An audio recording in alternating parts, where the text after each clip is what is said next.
Hello குட்டி பிள்ளைங்களா, எல்லாரும் எப்படி இருக்கீங்க? நல்லா இருக்கீங்களா? நான் இப்ப உங்களுக்கு ஒரு கதை சொல்லவா? ஒரு ஊர்ல ஒரு அங்கிள் இருந்தாங்க. அந்த அங்கிள் என்ன பண்ணாங்க அப்படின்னா வியாபாரம் பண்ணாங்க. அந்த காலத்துல எல்லாம் வியாபாரம் பண்ணணும் அப்படின்னா அவங்க ஊர்லயே இல்ல ஒரே இடத்துலயே உட்காந்து வியாபாரம் பண்ண முடியாது. வேற ஒரு ஊருக்கு போய் பொருள் வாங்கிட்டு வந்து அதை கொண்டு போய் இன்னொரு ஊருக்கு வித்துட்டு அப்படிதான் அவங்க என்ன பண்ணுவாங்க, வியாபாரம் பண்ணுவாங்க. இந்த அங்கிள் என்ன பண்ணாங்க அப்படின்னா எருசலேம் அப்படிங்கிற ஒரு ஊர்ல இருந்து எரிகோங்கிற ஊருக்கு என்ன பண்ணிட்டு இருந்தாங்க, பொருள் வாங்குறதுக்காக வாங்கி விக்கிறதுக்காக பிசினஸ் பண்றதுக்காக என்ன பண்ணிட்டு இருந்தாங்க, போயிட்டு இருந்தாங்க. அப்படி போற வழியில என்னாச்சு அப்படின்னா அந்த அங்கிளை சுத்தியும் நைட் என்ன பண்ணிட்டாங்க, திருடங்க என்ன பண்ணிட்டாங்க, எல்லாம் புடிச்சிட்டாங்க. புடிச்சு என்ன பண்ணிட்டாங்க, அந்த அங்கிளை அடிச்சு அந்த அங்கிள் கிட்ட இருக்கிற எல்லா காசையும் என்ன பண்ணிட்டாங்க, புடுங்கிட்டு அந்த அங்கிளை என்ன பண்ணிட்டாங்க, நல்லா அடி அடின்னு அடிச்சுட்டு விட்டுட்டு என்ன பண்ணிட்டாங்க, ஓடி போயிட்டாங்க. இப்போ அந்த அங்கிள் வேற எருசலேம் ஊர்ல இருந்து எரிகோ ஊருக்கு போற வழியில நிறைய காடு இருந்திருக்கும், இல்ல அங்க இருட்டா இருந்திருக்கும், ஒருவேளை அவங்க போற வழியில என்ன இருந்திருக்கும், நைட் நேரமா கூட இருந்திருக்கும். அதனால அந்த அங்கிள் என்ன பண்ணிருப்பாங்க, அந்த திருடங்க கையில மாட்டிட்டாங்க. இப்ப என்னாச்சு அப்படின்னா அந்த அங்கிளுக்கு என்னாச்சு, கொஞ்சம் தான் உயிர் இருந்துதான், மித்தபடி எல்லாம் என்ன பண்ணிட்டாங்களாம், உயிரே இல்ல, உயிர் போற மாதிரி அந்த அங்கிள் என்ன பண்ணிட்டாங்களாம் அடிச்சு போட்டு அந்த அங்கிள் கிட்ட இருக்க காசெல்லாம் பிடிங்கிட்டு என்ன பண்ணிட்டாங்களாம், இந்த திருடங்க ஓடி போயிட்டாங்களாம்.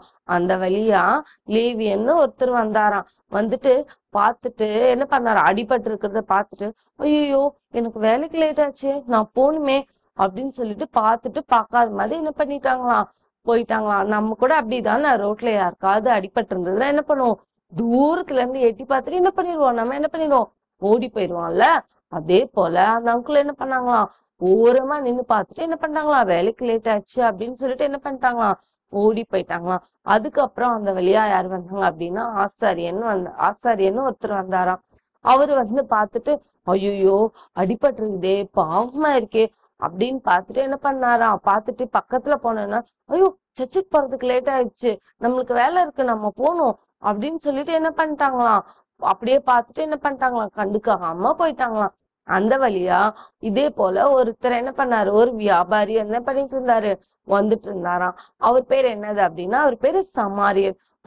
தூரத்துல இருந்து பார்த்தோன்னே அவருக்கு தெரிஞ்சிச்சான், ஐயோ இங்க ஒருத்தர் என்ன பண்ணிருக்காங்க, அடிபட்டு கிடக்குறாங்க, இல்ல யாரோ ஒருத்தர் அடிச்சுட்டாங்க அப்படின்னு சொல்லிட்டு என்ன பண்ணானா பார்த்துட்டு கர்சனையோட தூரத்துல இருந்து ஓடி என்ன பண்ணாங்க அப்படின்னா பக்கத்துல இருந்து பார்த்தா அடிபட்டு இருக்கு, ரத்தம் எல்லாம் போயிருக்கு. அவருக்கு என்ன பண்ணல, பேச்சு வரல, மூச்சு வரல, அப்படியே மயங்கி இருந்தாரு.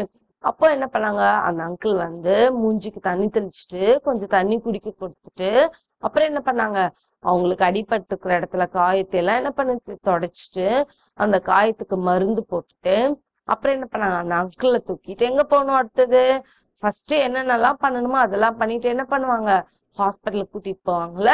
அதே போல அந்த அங்கிள் என்ன பண்ணாங்க, நல்ல அந்த சமாரியன் அங்கிள் என்ன பண்ணாங்க, அவங்களுக்கு வேண்டியதெல்லாம் செஞ்சுட்டு அவங்கள தூக்கி அவங்களுடைய கழுதை மேல போட்டுட்டு என்ன பண்ணாங்க, சத்திரத்துக்கு கூட்டிட்டு போய், அதாவது அந்த காலத்துல எல்லாம் சத்திரம் அப்படிங்கன்னா அங்கதான் என்ன பண்ணுவாங்க, எல்லாரையும் பத்திரமா பாதுகாத்து அவங்களுக்கு தேவைங்கிற உதவி எல்லாம் என்ன பண்ணுவாங்க, செய்வாங்க. அவங்க கிட்ட கொண்டு போய் கொடுத்துட்டு இங்க பாருங்கப்பா, இந்த இந்த இந்த வியாபாரி அடிபட்டு இருக்கிறாரு, அவருக்கு என்ன இப்போ அவருக்கு சில தேவைகள்லாம் இருக்கு, அதெல்லாம் நீங்க சந்திச்சுக்கோங்க அப்படின்னு சொல்லிட்டு கொஞ்சம் பணம் கொடுத்துட்டு, இதுக்கு மேலேயும் உங்களுக்கு செலவு ஏதாவது ஆச்சு அப்படின்னா மறுபடியும் நான் இந்த வழியா வியாபாரம் பண்றப்ப வர்றப்போ உங்களுக்கு நான் என்ன பண்ணுவேன், இந்த காசை கொடுத்துருவேன் அப்படின்னு சொல்லிட்டு அந்த சமாரியன் அங்கிள் அந்த வியாபாரியை கொண்டு போய் என்ன பண்ணாரு, சத்திரத்தார் கையில கொடுத்துட்டு போனாரு. இங்க பாருங்க குட்டீஸ், இப்ப பாருங்க அந்த வழியா ஒரு லேவியன் அங்கிள் போனாங்க, ஒரு ஆசாரியன் அங்கிள் போனாங்க. ஆனா ரெண்டு பேரும் போயிட்டு என்ன பண்ணல, அவங்களுக்கு என்ன நம்ம என்ன பண்ணணும் அப்படின்ட்டு என்ன பண்ணிட்டாங்க, அவங்க வேலையை பார்த்துட்டே போயிட்டாங்க.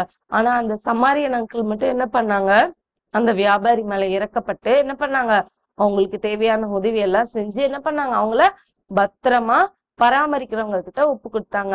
இப்ப பாருங்க பிள்ளைங்களா, இன்னில இருந்து நம்மளும் என்ன பண்ணணும் அப்படின்னா, நம்ம என்ன செஞ்சாலும் அதை என்ன பண்ணக்கூடாது, நம்மளுக்காக செய்யாம ஏசப்பாக்காக நம்ம செய்யணும். சரியா?